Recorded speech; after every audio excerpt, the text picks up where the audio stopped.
Hello, welcome back. So I'm quite sure you guys know that I just came back from Australia, Perth, with my friends who is their first time visiting Perth. And for us, we've been visiting Perth quite a few times. So this is something not new to us, but it's definitely new to my friends. So you can actually check out the video right here with the link to check out the video. If you can, it will be best if you can subscribe and enjoy the video as well. So today's video, I'm going to talk about my experience in renting an EV car from Sixt in Australia. So Sixt is actually the car rental company, and this time I actually rented a Tesla Model Y, which is exactly the same as what I have in Singapore. So I just want to have the whole idea of what is it like to rent a Tesla in Australia. You'll be wondering why? Why do I want to rent a Tesla Model Y and why not try other EVs, right? So the funny thing is that when I was checking out the website, Sixt only offer BYD and Model Y. Of course, BYD Atto 3 is not big enough, so obviously I will go for the Model Y. Okay, so Model Y was the only options that I have. So now today I want to share with you all the pros and cons about renting, and then of course there are some things to take note when you actually rent an EV car in Australia. So the first pro that I have is actually the seamless experience that I have in Singapore with my Tesla Model Y experience all the way to Perth. It's actually quite similar, and I didn't have any trouble adapting to the car, and it's just a few adjustments here and there that I needed to do, and I managed to start driving quite fast within 10-15 minutes and then start my journey down to Margaret River. Beautiful part about that is that this car actually comes with a premium connectivity. What is a premium connectivity? It's actually the internet, right? So I actually have Google Maps, and I actually have all my entertainment. I was able to listen to Apple Music, YouTube Music, watch YouTube, and even Netflix. So all these are available to me. It really helps me a lot because of the premium connectivity, is because while my wife goes shopping, the kids will feel bored about going shopping with us. So we take turns. So what I do is that I'll stay in the car with the kids, and then they get to watch the show that they want, and then while my wife will peacefully go to the mall and do her shopping. But of course at the same time, it keeps them entertained about an hour or so, and then winding down the window and enjoying the weather in Perth. It's so beautiful, and it's so relaxing, and so nice and cooling. So the other thing that the one interesting point that I actually want to bring up is actually you will get free charging from Sixt, right? You'll be wondering, how come Sixt got free charging, right? So they actually collaborated with the Nation charging network, which I can't remember what was the long term that they used, but it's actually this particular brand called ChargeFox. ChargeFox is Australia's one of the biggest charging network. All right, so they collaborated with them, and you go to any ChargeFox station, okay, you will be able to charge your rental for free. You'll be given a RFID tag, which is together with the key card, right? And then you just need to plug in like per normal, and then you just need to use the RFID to just tap on the charging station, and then you verify, and then you start charging all the way. So most of the time you can actually download the app itself, ChargeFox, and then you can actually identify where are the location of the charger itself, plan your route with your route, and then you can actually plot and decide where you want to charge your car if there's a need to. So downloading the app, it will be very helpful to help you plan your journey so that you don't have any range anxiety. Technically speaking, I can actually drive the car from Perth Airport all the way to Margaret River without stopping, without charging, because the battery has more enough mileage for me to reach there. Because the whole journey takes up about 230 kilometers, but of course it's pretty strenuous to just drive for 3 hours. So I decided to stop at one of the town, which is called Australian. They have a ChargeFox station there. They have two ChargeFox stations. So the challenging part is that you won't exactly know whether both are working or one is down. Okay, So when I reached there, one of the charging station is down, and then I was lucky enough when I was about to reach there, a guy just drove off so that I could use the charging point. So the good thing is that because all these are fast speed charging, about 50 kilowatts per hour, 50 kilowatts charger speed, and it only takes me about 20 minutes or so, because I don't need to full charge my car. I only just need to charge from 50 to 80 just to give me extra juice. Reason is because I do not want to reach my accommodation at about 15%, which is too low, to a point where it will take really long to charge to 100% for my next day's journey, right? So I decided to just have a bit more juice, all right, so that my night charging won't take so long.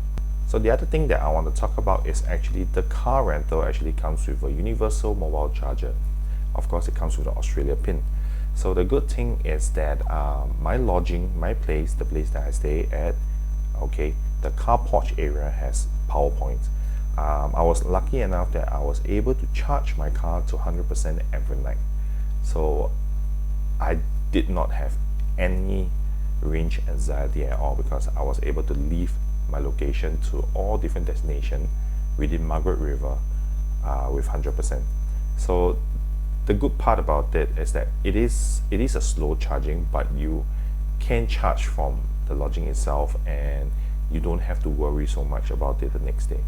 Each day I drove about 80 km, and that used up about 30 to 40% of the battery, and by the time I reached back, I could full charge and start again the next day at 100%.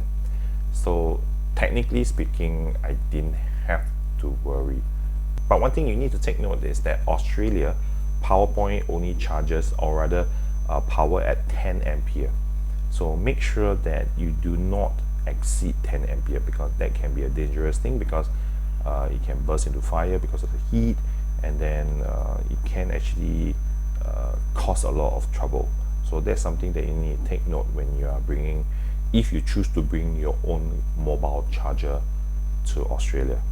Okay, but of course, if you have the Tesla mobile charger, they will auto calibrate to 10 ampere, but you also need the Australian plug to actually plug it in. Our 3-pin plug will not work there. Even if you were to use a adapter to convert into a 3-pin plug, there's still a risk. Reason is because the adapter itself may not be high quality, so the power that goes through the adapter can actually heat up and actually melt, and then something can happen. So do not use any adapter, a converter, to charge a EV, because that actually poses quite a high risk. So one good thing about Model Y is that it's actually very spacious. The car itself has a lot of space. The only thing that I have noticed this time around is because my previous rental, or my previous car, was a Hyundai Tucson, and it's a standard SUV where the back is actually a sharp back drop, where you know the boot actually has a very sharp edge. So your trunk space is actually much higher in that sense, right? Okay, but Tesla Model Y, it kind of consider a crossover where the back is actually slanted down. Because it's slanted down, there is some missing space there. Okay, so I can't stack my luggage as high as before, but the good thing is that because the luggage, or rather the space, is actually deep in, I was able to actually put in my luggage still smoothly. It's just that I cannot stack any higher. I didn't have to worry about that because I have a front this time. The front, because I got no engine, right? So the front space, I actually able to put more stuff with smaller luggage and things like that. The other space that I actually have is actually the second row leg space. Obviously, the kids are sitting on the car seat, the child seat. In front, the space is actually much spacious than my previous rental car, or rather any SUV that I encountered so far, right? And that space is big enough for me actually to put all the roll-on luggage. But of course, I didn't have that much luggage when I reached there. So just sharing that there's actually more space in between that you actually can put more things. And for 4-person, it's very, very spacious to drive around. So now going to the so-called negative or cons that I encounter with renting from Sixt. Okay, I'm not sure whether it's specific to Sixt or it's just Tesla car rental in Australia. So one annoying part is that they only give you a Tesla key card. They do not allow you to add the car into the Tesla app. And because of that, each time I walk away from the car, I have to manually lock from the driver's side of the pillar, right? I have to go and just tap it and then lock the car. I can't do the whole standard walk away and the car auto locks because the Bluetooth disconnected, you auto locks, right? I can't do that because I only have key card. And because of that, my first 2 days, I had so much trouble remembering that I need to lock the car, which is really dangerous because there are some valuables in the car as well. So it took me quite a while to get used to the idea that I have to unlock and lock each time from the pillar. The funny thing is that if you have rented any other car, it comes with a key fob where you can actually still press unlock and open the back boot with the key fob. But because Tesla, or rather Sixt, give you only the key card, you have to unlock the car and then you have to go inside to open the front or the trunk boot, which is extra steps, which I find very annoying, right? Because you have such an advanced car and it all boils down to one key card, which is really ridiculous. So I feel that is something that Sixt should really think about it and go through, so that people who wants to have the experience of Tesla be able to experience it. That key card kills quite a bit of the experience to some extent. But it also got me thinking, how can I improve, or rather something that I had to be more conscious about to go and lock the car. So very likely this car that I rented is actually a 2022 model. Why I say that is because it was still utilizing ultrasonic sensors, right? So not because the ultrasonic sensor is bad, that has nothing to do with it. It's just that I know that it's a 2022 model at least, and because of that, the suspension and the whole road drive comfort is not as good as the latest model that I have, right? So the whole journey was actually still relatively smooth, okay, but going through bumpy roads and things like that, I could really feel the whole car bumping up and down, okay. So, but that's not as bad as what I'm expecting, but it's just that what I have in Singapore is a lot better than the current one that I rented. But of course, I don't have an option to decide whether I get the latest model or not.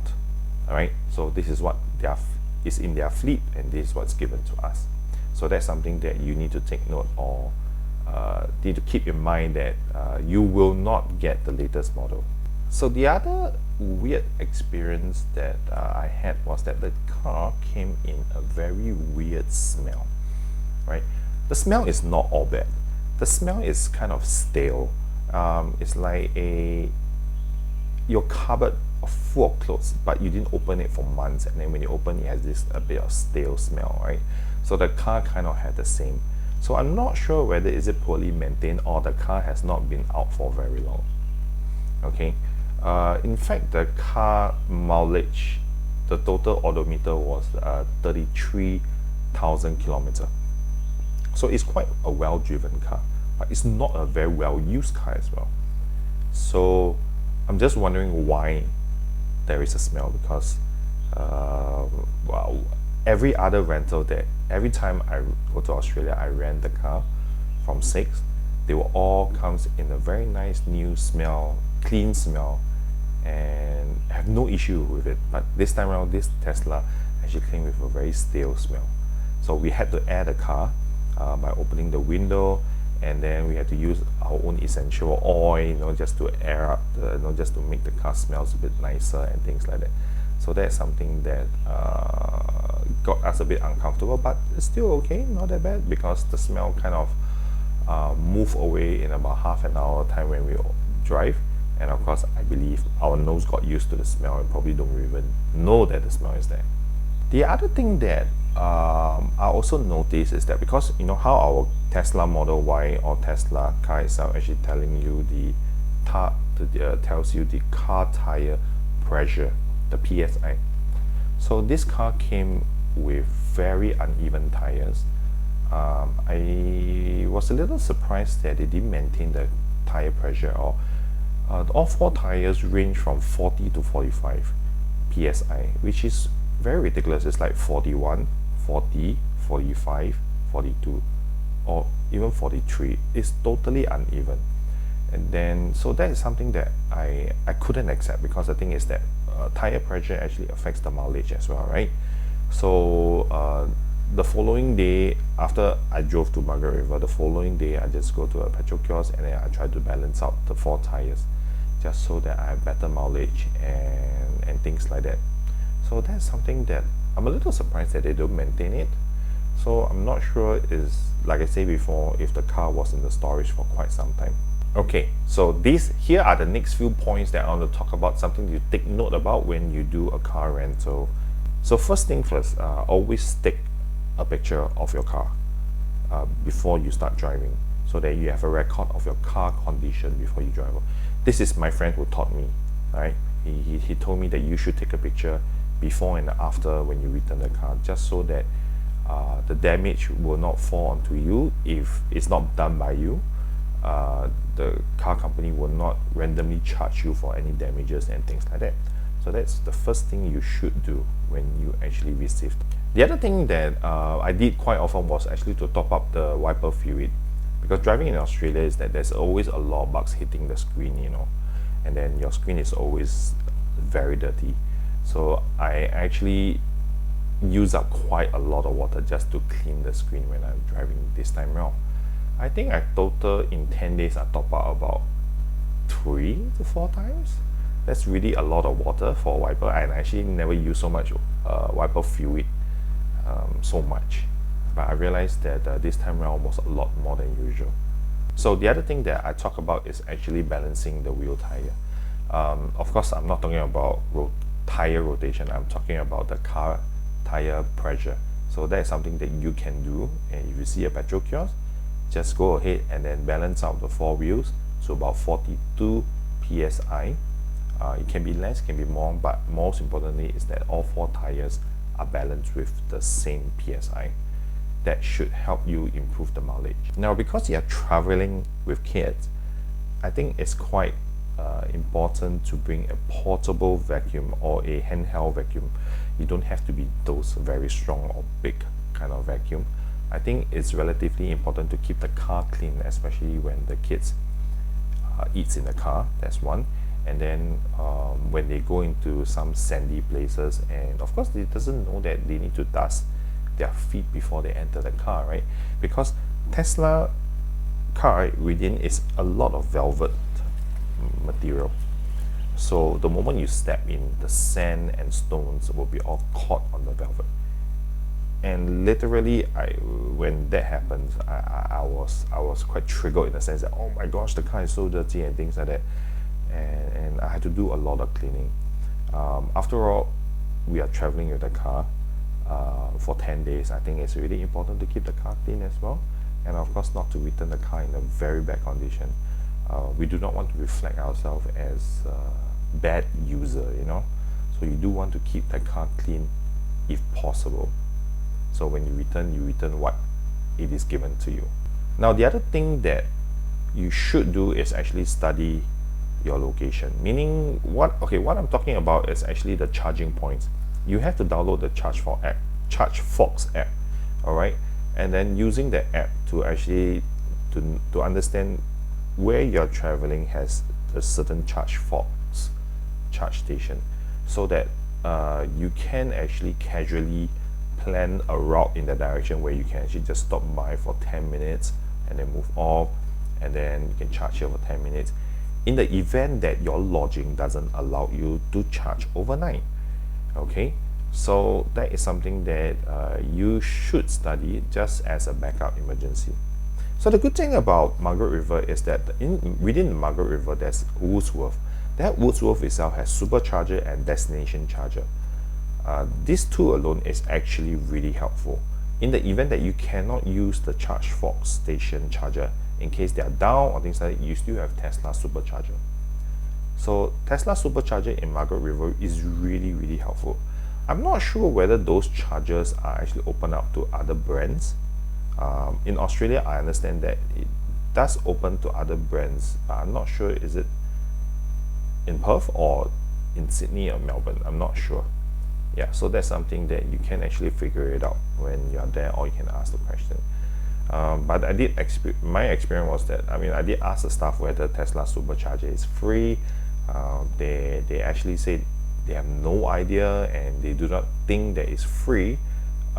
So far I used one time, but it was labeled as 31 AUD, but till today I still haven't get any bills on the 31 AUD, so I'm not sure it's really charged in or not. So that's something that we can all find out. If you know anything about it, you can actually write in the comment and let us know, so that everyone can learn more about it. So the supercharger at the Margaret River at Wordsworth is one of the places that we visit quite often, so that we can do grocery shopping and buy whatever our necessity, right? So I will easily just plug into the destination charger because we will stop there for 1 hour. So the charger is charging at 11 kilowatts per hour. So it's actually quite relatively a decent charger for if you were to stay for 1 hour or so. It should give you a good 10 to 15%, and 10 to 15% can really get you quite far, you know. So that's something you don't have to worry. It's free. The destination charger is free in Australia as well, same as Singapore. Now coming to the interesting part about costing, right? You'll be wondering, is it cheaper to actually rent EV or a traditional ICE car with hybrid, right? So my friend actually rented a Toyota RAV4 because he works in the Toyota, so he wanted to try a RAV4 hybrid in Australia. So he got that car, and of course the car rental is actually cheaper than mine by about $200. So I rented this car for about 900 plus Sing dollars for 10 days, while his was about 700 something. All right, but all this was booked 8 months before our trip, so therefore maybe the price was really good. So that's something you can take note, that if you can plan as early as possible, you plan as early as possible. Throughout the whole trip, obviously I didn't have to spend a single cent on charging except the $31 AUD that I mentioned above. Like I say, I'm not sure whether I'm being charged for that, but I'll just take it as I did not spend anything at all. Okay. As for his hybrid, it gives him really long mileage, and in total he top up petrol about 4 times. Not sure how much each costs, but to top up from 1/4 to full tank, it will usually cost about 60 to 70 AUD there. The petrol price are actually increasing in Australia. Unlike pre-COVID, the price was very competitive, almost similar to Malaysia kind of cost, you know. So petrol wasn't a big thing before COVID, but now it's a big thing, right? So in comparison, I do have a saving of about 100 to 150 Sing dollar compared to his total cost. So he because of the top up of 4 times, while my charging is free, I didn't have to spend a single cent. I have a saving about 100 to 150 Sing dollar. So it appears to be a very viable option, or a good cost saving rental to rent an EV in Australia. But of course, the challenging side is that you need to plan where you can charge your car so that you won't be lost and things like that. So planning is quite important when renting an EV in Australia. Unlike Singapore, I mean, they are charging anywhere. You can easily charge a car within 5 to 10 minutes driving, you'll reach a charging point, right? Be it slow or fast, you have a charging point in Singapore because it's small. right? But of course, we are talking about Perth, Western Australia, all the way down to Margaret River, or even up south, up north, sorry, to all the way up. That's something that you need to plan if you want to travel that far. So the other thing you should bring is actually a car adapter charger, which is the 12-volt charger, something like this. So this is a 12-volt charger. I'm not sure whether you're able to see it. Alright, so this is the what we traditionally call it, the cigarette port charger. Okay, but this is actually a 12-volt charger with a USB-C fast charging. You can even charge your laptop because this is about 100-watt charging. Of course, you have a USB and then two USB-C. The car comes with two ports. Okay, the car comes with two ports, one in front and one behind, and then there's another 4 USB on the side and at the back at the air condition part. So total that's four USB-C. So that's more than enough charging for your phone and for your iPad, or even for your camera gears, right? So I charge most of my gear batteries in the car. I kind of just leave it in the car and then just leave it to charge. I didn't have to charge it at my accommodation, so that makes things a lot easier this time. I don't have to worry about my camera no batteries, or my camera I have to keep changing batteries and things like that. Okay, that's it. That's the experience I have so far. I think all in all, I really enjoy driving an EV in Australia, and I don't feel any range anxiety at all, because I think I plan and know where other charge fork stations are based on my journey. Of course, if I were to travel up north, then it will be a different story, right? Because up north is not as many because it's much vast. But down south, Margaret River is definitely not an issue. They have a lot of charging points along the way, and you don't have to worry at all. So there are some things that you really do not need to worry, even if you rent a smaller EV, because there's really a lot of charging points. So my experience so far is only with car rental Sixt. I didn't try other ones like Snowbirds or Hertz, because they are quite pricey. And of course, Snowbirds, I can't collect the car in the airport, because I always prefer to collect the car in the airport, even though I know it's a bit more expensive because of surcharge. But the whole convenience is collect the car immediately and I start my journey.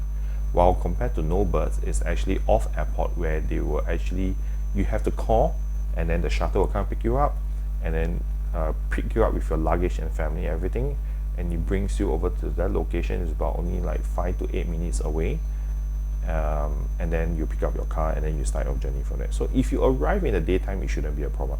But if your flight is in the middle of the night, there's no way. You can return the car in the middle of the night if I'm not wrong, but there's no shuttle to bring you back to the airport. So that's the downside of renting from Snowbirds, right?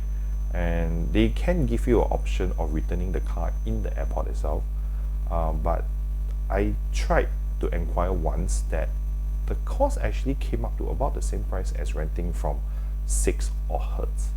So there's no point renting from Snowbirds. And one thing I don't like about renting from Snowbirds, or at least one thing I dislike about Snowbirds, is that they have a very big logo on the side of the car that says Snowbirds.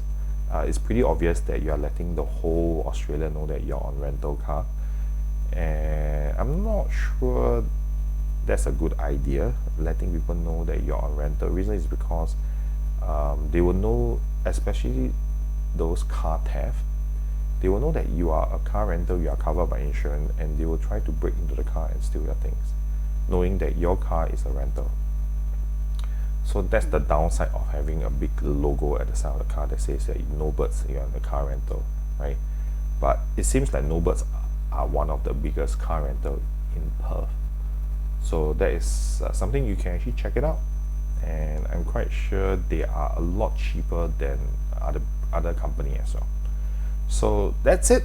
So this is car rental in Perth, renting Tesla Model Y. It can be 3 or Tesla Model Y. So I hope you learned something from this, and If you have more experience, do write down in the comments, share with all of us so that we all can have a better planned journey the next time. Alright, see you, bye.